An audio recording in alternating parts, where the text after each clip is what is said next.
someone's like serious face. Yep. You got to really animate, and they don't have the time or the budget, I guess. No, not at all. It's still a great show, but and that's the meta joke within the show. Oh, really? They don't have the budget. It's a clip worth looking for. It's obvious they don't, but they address it right in it. They go at a Comic-Con. Someone is walking up to his character and going, "Why aren't we going to see this?" And then they go through this series of every reason. And look, I'm not in the shoes of the guys with the money, and I'm not in the shoes of the guys with the budget, and I have grown in this, but I'm such a hard line. I'm like, do it right or don't do it. I'm really hardcore about that. The one thing about the Northwest is we have lots to say about Jeff Bezos, don't we? I mean, he's in our backyard. We definitely have feelings. So, absolutely. We're when you in the call same it place. Bezos. Is it Bezos? It's a joke. Is it? It's Bezos. Is it? Why do you? Is that designed to disparage him? Yeah, anything to neg. Oh, that's funny. You got to try to, shoot for the stars, or in this case, people that travel in the stars. You don't really give a shit, Jesus. You don't. I love that about you. It's the show, You I love your goodness. We got Pikachu rolling by right next to Earthquake Burgers. I mean, it's wild out here. Dude, I kind of want a burger right now. Oh, it's so good. That's Can I get a burger? No, can I start calling it out? They were playing the DBZ, Super Arrival music earlier this morning. I heard that. Yeah. Yeah, I sang that. He and I'll text him in the middle of the night. I'll be like, wait, where's my pocket? I thought I lost my phone. I was freaking out. I was gonna do an impression, but I will send him voice recordings and like, oh, Sonny, draw me this. Like one time I said, Sonny, he's an artist, right? So I'll give him ideas to draw, and he won't draw it unless he's into it. Like he's like, look, I'm an artist. You can't just tell me to do voices, so to speak. You know what I mean? Or do art, so to speak, right? And so I said, I want you to draw like Gandalf. But I want you to be a big giant demon. I want you to make him say, "You shall not pass the gas," and then put a big cork in the demon's butt. And then he drew it, and sent it to me. And he said, "You shall not," and he mailed it to me. "Pass the gas," and he put a cork in the demon's butt. See, this is what friends are for. This is why Sonny's one of my closest friends. He will draw my weird ass. That was probably like a 2 a.m. text. Oh yeah, it was. Like it was that. 2 a.m. text. It was like he will draw some weird. I will send him some weird stuff. Some of it I can't repeat here, Yeah. But it's funny. It's funny. That's for the stuff. After Dark show, guys. Well, we're adults, so we have adult humor. But I'm not going to talk about adult humor with all the kids and young. Yeah, of course. But it is funny. It is funny. Yeah. Love it. I think I'm okay to take questions. I just need to warm up with you because I don't even know you. Yeah. So, but you're really good at this. We got a vibe. Yeah, man. We got a vibe. I don't vibe with everybody. I don't. I've heard. Oh, who told you? Well, someone that didn't vibe with you. Oh, yeah. But they're no longer here. Oh, that's good to know. Yeah. That's We said okay. you didn't vibe with them. It's all right. I don't vibe with everybody. It's okay, man. Let's see if we vibe. That's all right. How you doing?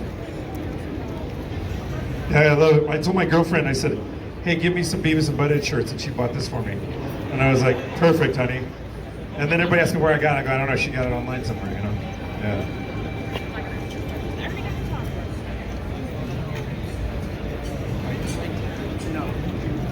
I have met Masuko Nozawa twice, or maybe 3 times. I've done a panel with her, and I've done 2 panels with her. One at Madison Square Garden for the Broly movie in front of 8,000 people. And then one was at An Amazement in North Carolina years ago on a much smaller panel.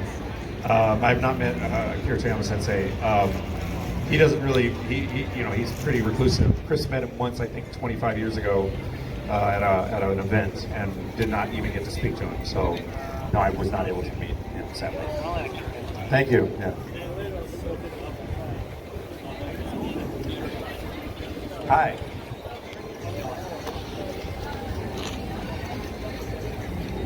Yeah, he has that disorder where the as a prince, we don't like that. Oh yeah, he just want to dine with others. Yeah. And it's got to be a long table. Yeah, incredibly long.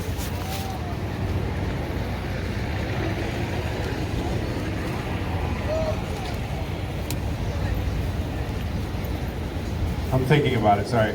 I'm a former brass player and singer, and so when you're in music school and you study breathing, and you have to do breathing exercises, and you have to study, and then when you play a French horn for 30 years, you get really good at it. So I tend to build the session around letting the session warm me up. So I will check my voice before a session by going through my range. From my falsetto, down to, I'll check that, see where everything is.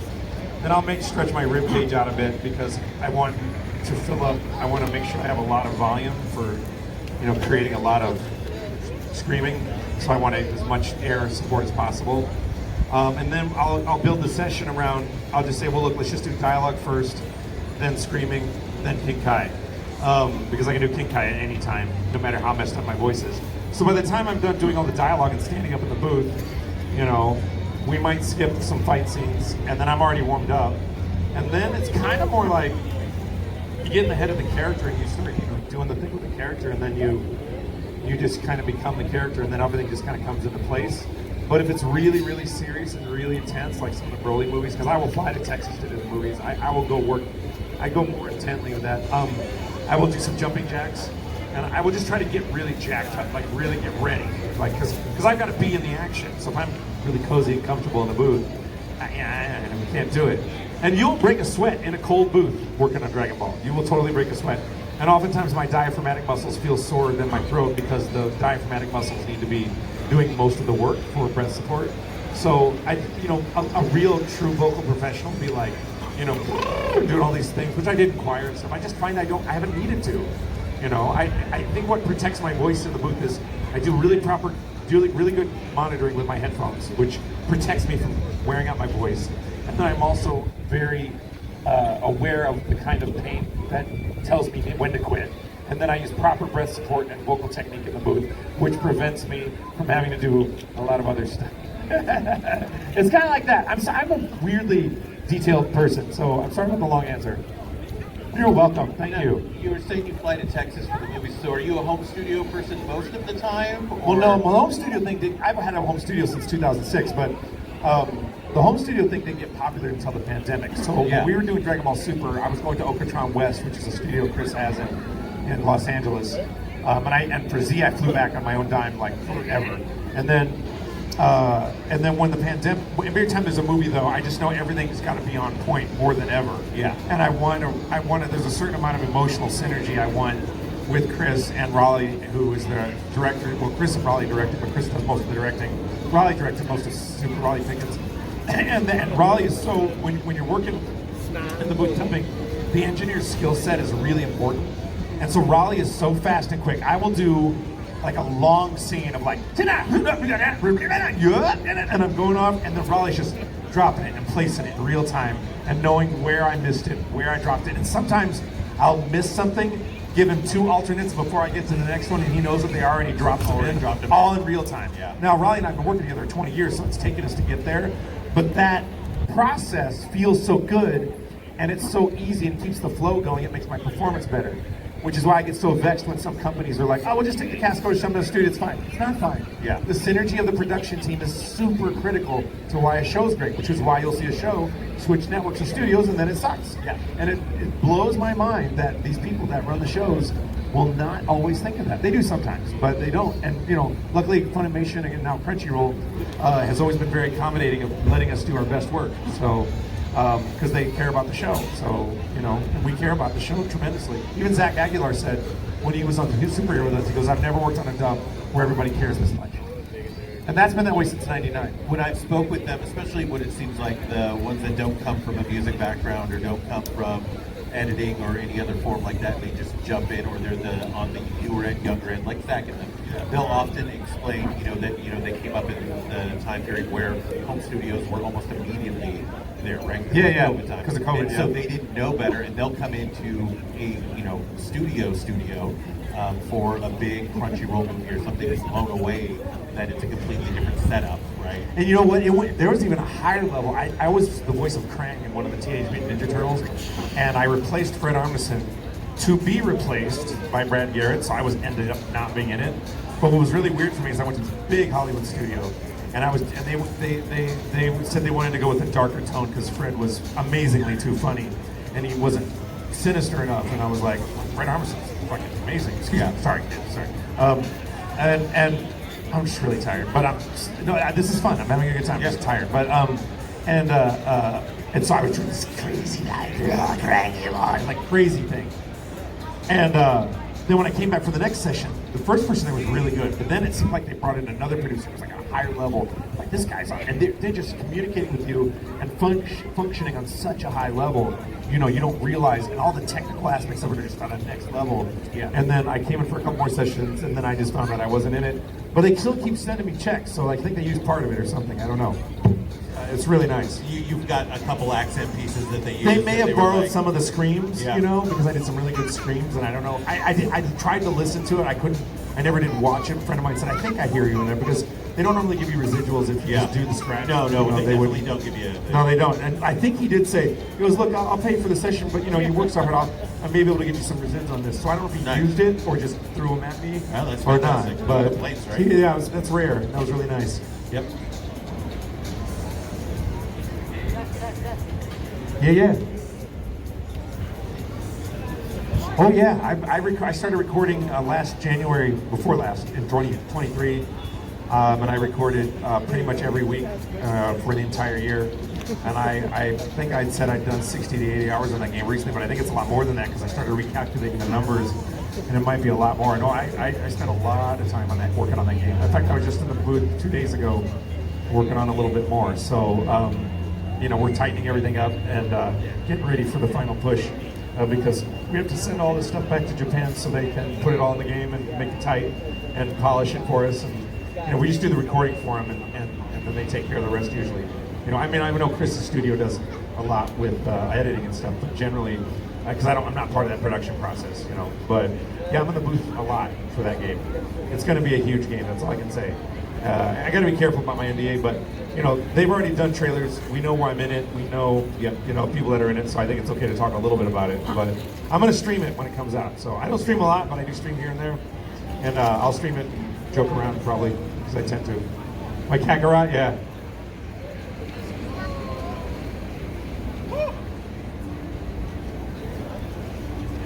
Oh, I did a bit of a eulogy a bit? Yeah. Thank you.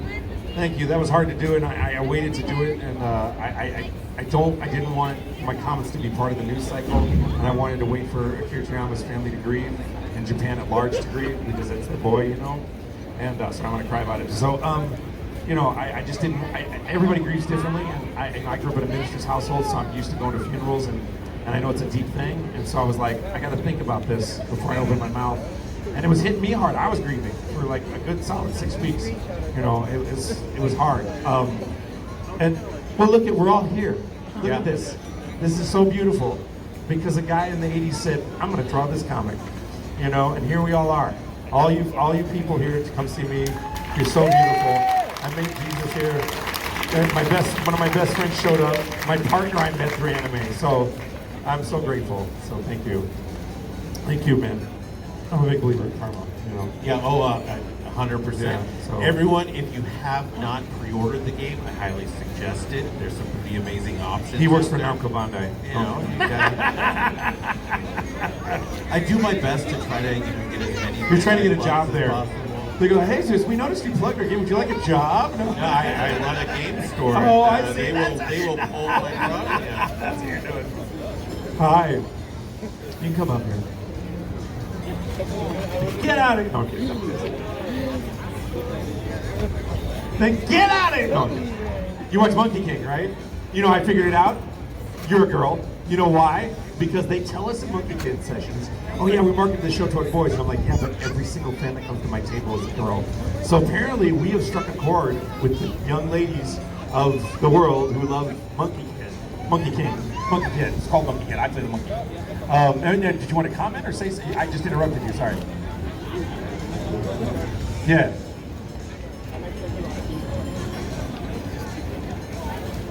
Oh, that's so sweet to speak on their behalf like that. Oh.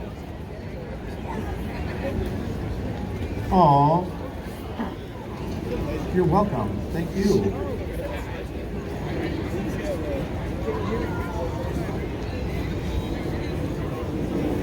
Yeah, well, I love my job, you know. Well, what's really cool to me is that Goku is, you know, inspired by the Monkey King, and you like Monkey Kid, and I play the Monkey King in that. And your dad likes Dragon Ball, and I'm playing the Monkey King in that. And I was born in the year of the monkey, so you know, we're monkeying around, you know. Can't avoid it. Yeah, I can't avoid it. So that's so cool. Well, I think you're gonna like the new season of Monkey Kid. It's pretty. All I can say is shit hits the fan. That's all. It gets pretty serious. That's all I can say though. I'll get in trouble. But yeah, it's a great show, great cast, great animation. We're just sad they don't promote it more in the U.S., but you know, maybe they will someday. Thank you. Thank you. Do my best to your Thank family. you. Great question. Yeah, man. Okay, down? Yeah, man, come on up.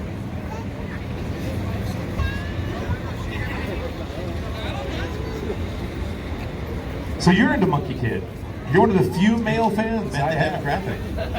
And I'm only curious of the demographic. That's all. Yeah, it's no judgment. Yeah. Yeah, man.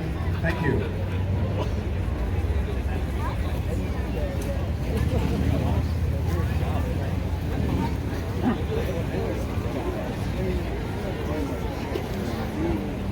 Yeah. Oh, Kappa Mikey, or oh yeah. Yeah, I love of Kappa course. Mikey. Yeah.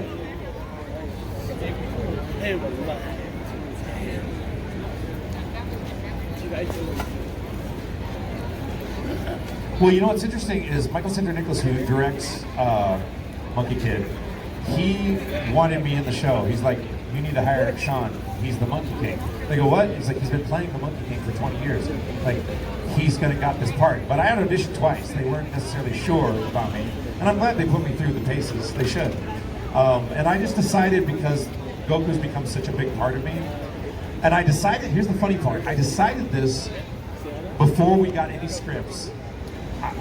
Because one of my fantasy storylines for Dragon Ball is that Goku's retired and he's hiding in a cave or meditating and everybody's dead but him, and a young group of heroes have to seek him out to get training to beat a bad guy, right? Well, what ends up being the story in Monkey Kid is that almost that exact storyline with the Monkey Kid. The Monkey King is retiring, spoiler alert, and he's training the next Monkey Kid, right? He took his replacement. And I didn't say anything to them, they just wrote this story. And they ended up doing it, and I decided before, when I auditioned, that I was just gonna play the monkey. I was gonna do a special voice. I wasn't gonna like put on a voice like I do with other shows. I was just gonna play him like the monkey, like myself, retired, with a little touch of Norm Macdonald delivery. And because I love Norm Macdonald, and I thought he was great for the effing attitude. And then it all ended up coming together in that weird way that I was just like, I'm gonna do it as me retired, and that's the storyline I want to do with Dragon Ball. And then it's like it all lined up. It was great. So thank you. Yeah. Was there a question there? Because I'm sorry, I'm being a jerk here. Yeah, I'm sorry. Oh, good. So what was the question though?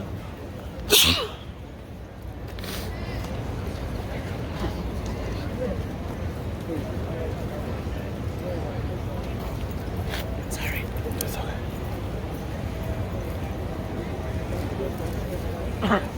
Oh, and Sun Wukong? Anytime there's battle, I can't help but almost sound like Goku. Or anytime Monkey King gets really, really serious, And there's that one meme going around where Monkey King is just cold, and they're like, yo, Goku just showed up on Monkey Kid, right? Because he sounds like Goku being cold, And anytime there's like any screaming or fighting, and the animation studio Flying Bark is massive Dragon Ball fans. So as we were recording, I would make suggestions of like, if we did this, you could probably draw that, and they would add a little more because they're all Dragon Ball fans. So they were adding some of their views. You see those wide shot explosions and the big epic stuff. That's all Dragon Ball inspired by that team. So they're amazing. Yeah, man. Good question, man. Thank you. It's got to be wild to see a show that you do now inspired by a show you've done for so long, especially animation style like that you can see within it. Yeah, it's again surreal. Yeah. Like maybe I've willed surrealism into my world because I like it. I don't know. So you mentioned Kappa Mikey. Yeah, man. Does that ring a bell to anyone out here? Watch Yeah, Kappa there Mikey. we go. Beautiful. That's funny. So you got to bring some of your improv and stuff to that, I'm assuming? Because that was a prelay show. So Yeah. we didn't dub that like Magic Flap. That was an American show. So it was me and Carrie Kiernan and Heather Fernandez, or Heather Donahue, and Gary Littman and myself all in the booth, which is a party. Oh my God, it was funny. One time I almost threw water or Coke all over a $1,000 microphone because Gary made me laugh or Carrie made me laugh or something. And when they asked when I got cast as Gonard, Larry Schwartz asked me to send a photo of myself. So if you look at Gonard's face, it's my jawline and eyes. And then for the voice, Gonard is kind of like Goku off show, and then on show is like my impression of Piccolo and Vegeta stuck together, kind of. Yeah. And so I was like, Kappa Mikey, it's kind of this weird, over-the-top thing. Just my question. And then I played a lot of voices, doing a lot of voices for those guys too. And Larry Schwartz called me a while ago, and he was like, "I'm going to bring back Captain Mikey," but it's been like 5 years. So Yeah, I mean, there was that rumor for a while. I don't know what he's doing. I haven't talked to him in a while. I was the recent person who asked my the question. rights when they got Nickelodeon and were But playing then around I'll with just shorten it. Really? I didn't know Yeah. that. You know more than I do. Yeah, well, I was a big fan of that one too. I also feel like that was totally having now sat with you for a little bit. I'm like, oh yeah, I can see the humor that you guys brought. Oh my God, yeah. Well, Well, one of the episodes I came up with. No, that was Thumb Wrestling Federation. I was in Thumb Wrestling Federation. I played like 12 different voices. that on the makes show. even more sense. Oh, dude, I played 12 voices on that show. Oh wow. Okay. And there was one episode where I told them, I said, would it be funny if Colonel Cossack has a dream that he's in the Arm Wrestling Federation? Yes. And then they did it. They wrote it and did it. And so you have to see the show. That They're is very Thumbs. trippy. It was a weird, surreal show Yeah. where it's like 2-minute or 10-minute episodes of Thumbs wrestling. Oh no, I think it would be perfect as like the You should get Stone the to watch Twitter, not Twitter, the not current sure it did. generation of like 2-minute clips that are everywhere. Yeah. So you just make a bunch of reels of that Yeah. again, and it would probably get. Yeah, you could. You could make Yeah, reels like yeah. Captain Mikey. I mean, it's Thumb Wrestling Federation. Yeah, yeah, because it's bite-sized like that. Yeah, that's smart. Yeah. Yeah. That's smart. Hey, Obi-Wan.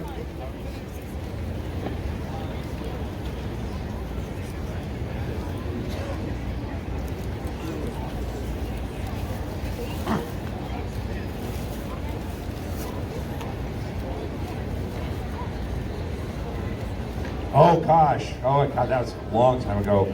I mean, I love small parts. Some of my favorite characters are like I love Gregory and Bubbles in Dragon Ball.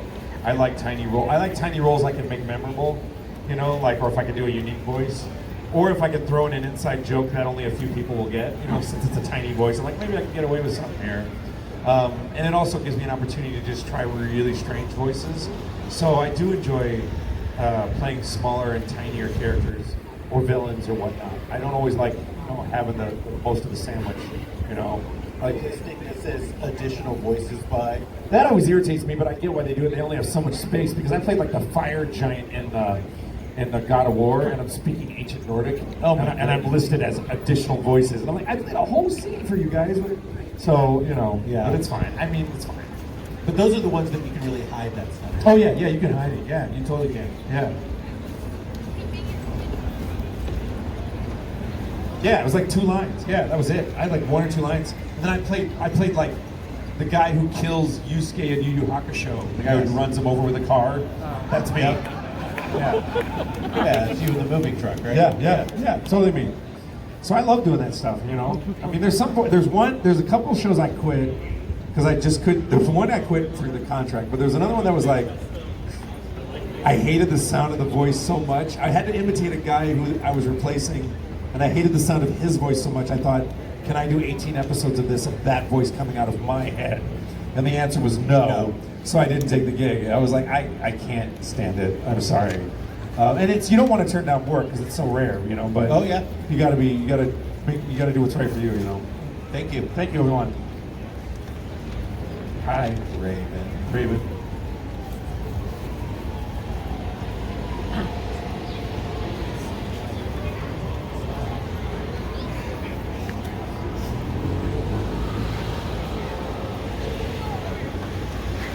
The most impactful character to me personally. Well, Goku is in a special spot, separate from everything else I've done, because it's such a big part of me and it's given me so much. So it's not really fair.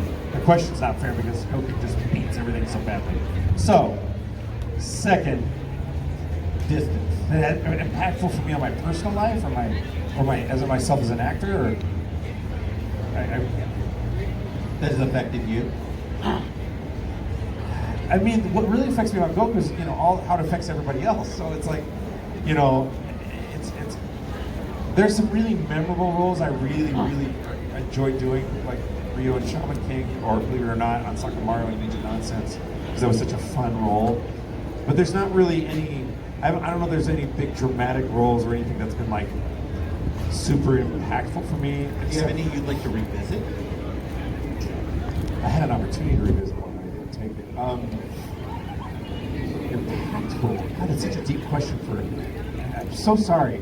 I'm trying to process that. No, it's okay.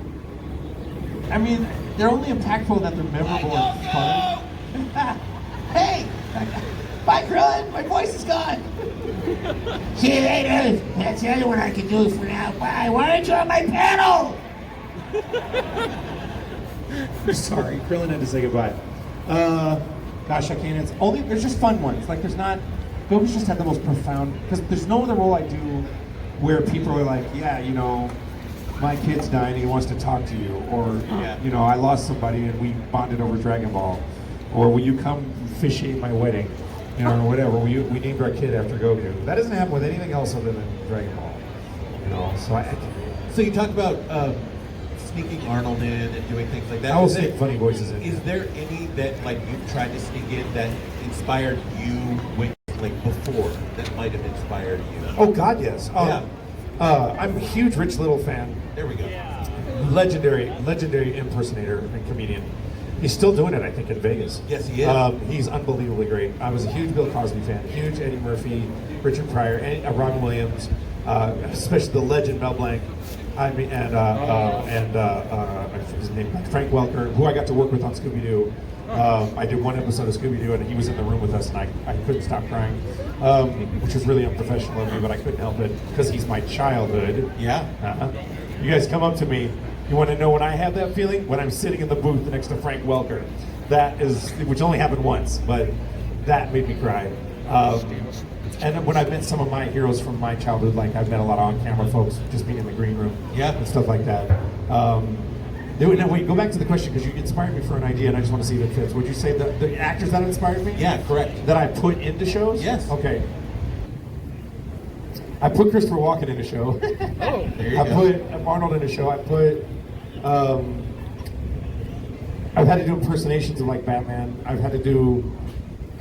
My memory is so shallow. Oh no, it's great. I've ran into guys that have been like, oh man, I do my best to try a Paul Lynn. I can't. Do it, not but- Paul Lynn. Yeah, exactly.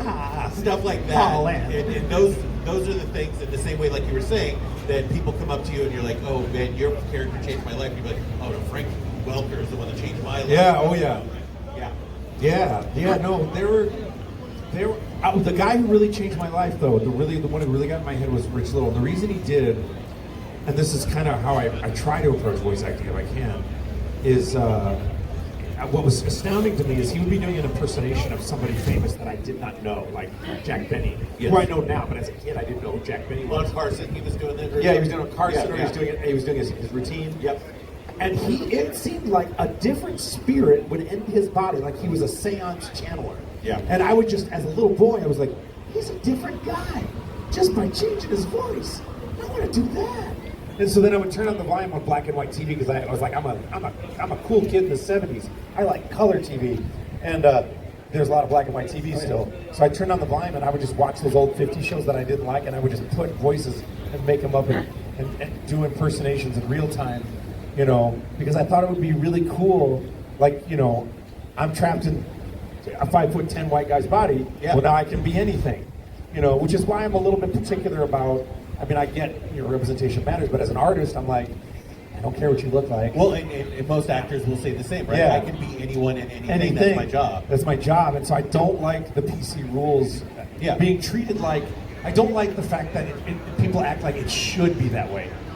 My attitude toward art, including comedy especially, there are zero rules. But if you want to make your art politically a certain way or serve a certain purpose, you have a right to do that. But when I feel the pressure as a very liberal artist that it should be that way, who's pointing at me? What? Oh, Weiss. Hey, Weiss. Hi, Goku. Hey, man. Can we train later? Okay. Like, for example, I'm 33% Middle Eastern. Yeah. I'm not 100% white. And I got real pissed off when I got an audition for these Middle Eastern soldiers in a military game, and they were like, you can't play that. I'm like, why not? I can do voices. And I go, I'm 33% Middle Eastern. And they're like, you want to see my DNA test? And they're like, yeah. And so then I got to do, I'm like, this is stupid. I hate it insane. so much. It's It'd be like telling the people that we're aping in the newest Planet of the Apes because they're not apes, they can't. Well, actually yeah, act. and I get it. I mean, I get it, but they're trying to solve a problem, Yes. and they're solving it badly.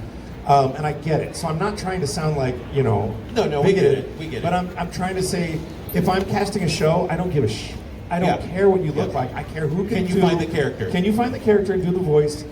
Cool. Then I'm gonna do it because you're taking away an artistic freedom that is available to everyone.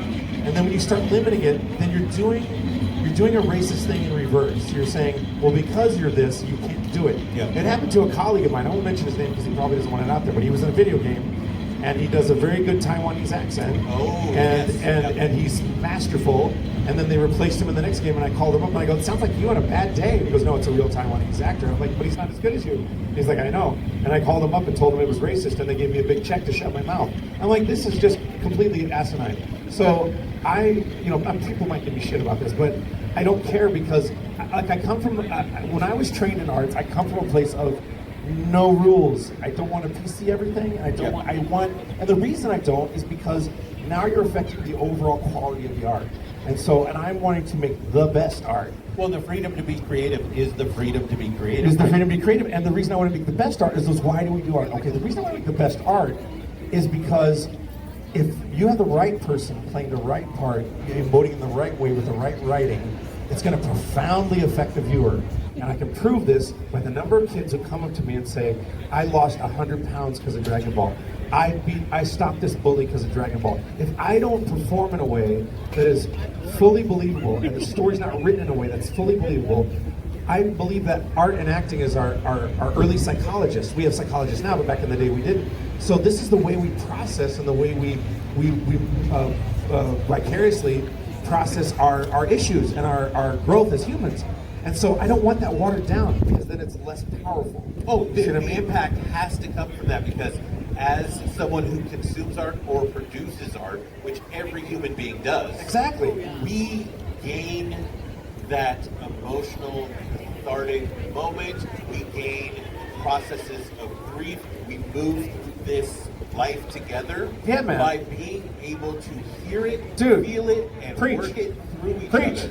Well, And and it's you're not just on a couch. Sometimes it's on a couch watching a show where you can be like, for this moment, Goku is telling me, dude, it's okay. You can Yeah. make it through. Yeah. And it could be Goku. It could be, Scooby-Doo. It could be Avatar, anything could if be you relate to it. It's the moment. It's the art. It's you. It's where you're at in life. And I'll take it a step further because you inspired me about one of the things I've been wrestling with, which is, can you get one of the things that you guys can do by meeting me or your other favorite actors or whatever, or watching an actor? Like when I watch Tom Cruise do some cool shit on Mission Impossible, as a human, vicariously, I'm like, maybe I could do that. Well, what if it's an AI? You know what I'm saying? My point is that all the things you're talking about are because I'm a human doing something and you can relate to me and you can relate to the character. Are you going to be able, even if the performance is good with an AI, are you going to be able to go, hey AI, you're my childhood, it's really great to meet you AI, and you affected me emotionally. Do we want an artificial intelligence telling our human story?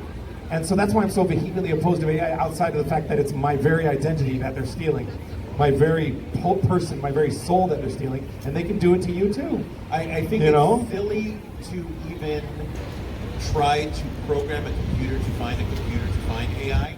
Yeah. Because I think the majority of us have already seen enough of it to go, no, that is essentially someone making a joke of a thing. Yeah. Or it's not the thing because there is no heart, there is no soul. Yeah, and No they'll get better at it though. But they will get better at it. Yeah. And the question will be the consumers. So if you are the consumer, like I won't watch anything that is going to be, we're going to use AI. No, I'm not doing it. I wouldn't even watch the Anthony Bourdain thing because they AI'd his voice. Yeah. I'm just not doing it because I respect the dead. And so I'm just like, Oh, I mean, I love the Beatles. I cannot get in on any of the No, I can't either. the double recording. No, voiceover I recording can't either. stuff, and I know it's them, but also it's not. And they cannot say, hey, this is the art I want to produce at this time, Yeah. or anything like that. So it's a lot more difficult. And I think that there's every side to it, and there are benefits to it, like in the medical field, Uh-huh. things like that. Oh, yeah. So keep it there. Keep it away from the art, man. Now, and the weird thing is though, is that on one tangential thing, I could see a situation where, and someone was talking to me about this in a video game, where you've got an RPG like Skyrim, right? And you have so much dialogue, and if they took my voice like one of the things they haven't really discussed with the SAG thing is my ability to curate the voice. So for example, they go, Sean, we're gonna license your voice, we're gonna pay you a certain amount of money. Are you okay with that? The only way I could ever be okay with it is if I get to check everything, and if it's not the way I would do it, I get to do it and train it further. And then I would have to have extreme oversight, right? So that would have to happen if I were ever gonna do it, but they don't ever control that. They But don't the counter argument for that is things like Baldur's Gate. Who's played Baldur's Gate? I played a little bit. Yeah, right? The depth that they threw into that was not built on the back of AI, right? Right. It was built on the back of humans. True. Yet it is truly deep. It is. And they made billions. Oh, yeah, right? they made a lot of So money on the game. people that have the money can sometimes see it, can sometimes spend it. Right. And so it is us as the consumers, it is our job to consume, Yeah. throw our Yeah. money at that versus the quickest, shortest, poorly produced, how can we get it out the door AI house that is the true competitor to the eyes and ears. Right? Yeah, it's true. But what I was saying is I could see a scenario though where you need to have a real-time conversation like a game like Skyrim, and they say we can't program it all, so we want the AI to be able to respond so the game's more real. Yeah. And I could see that being a cool thing.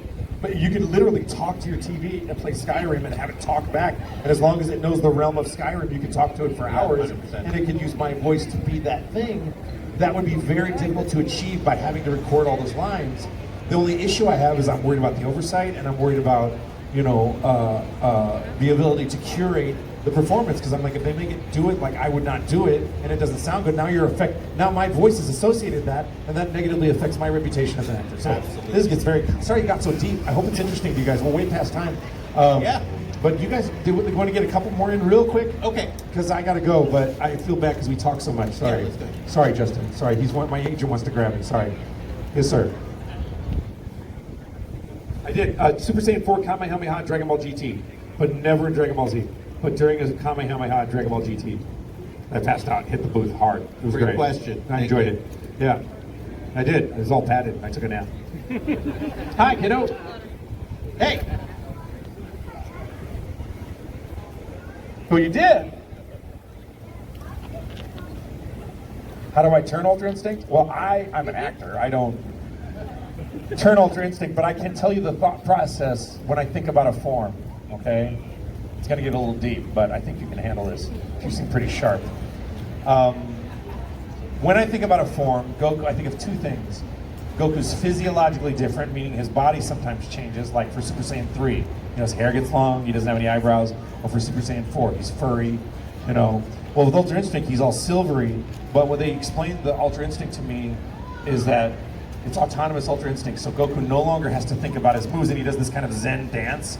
So I'm thinking, how can I play Goku sounds like he doesn't have to think? So I thought about Obi-Wan Kenobi and like going this kind of serene force thing that he no longer has to think, but I also can't make it sound boring, especially if the energy is real exciting. So I haven't actually completely fleshed out how I'm playing Ultra Instinct because there hasn't been enough animation because we haven't finished Super to do it, and I've done it in the games, but I haven't done it, there's not enough story dialogue for me to completely flesh it out. But Ultra Instinct's a combination of like kind of becoming one with the Force and feeling really powerful and being very chill but very not chill at the same time. You know what I mean? It's a really difficult place to be. It's actually very uncomfortable because because what happens is when he shows up in screens, you're belying that chill, and so I'm trying to piece it all together and make it believable. And he hasn't changed that much physiologically, but I relax his voice a lot because he's one with himself. You know what I'm saying? That's the way I look at it. Great question, bud. Great question. Summer Thank you, guys. let's thank You Sean guys for are coming amazing. out. Thank you so much. You guys are awesome. Thank you.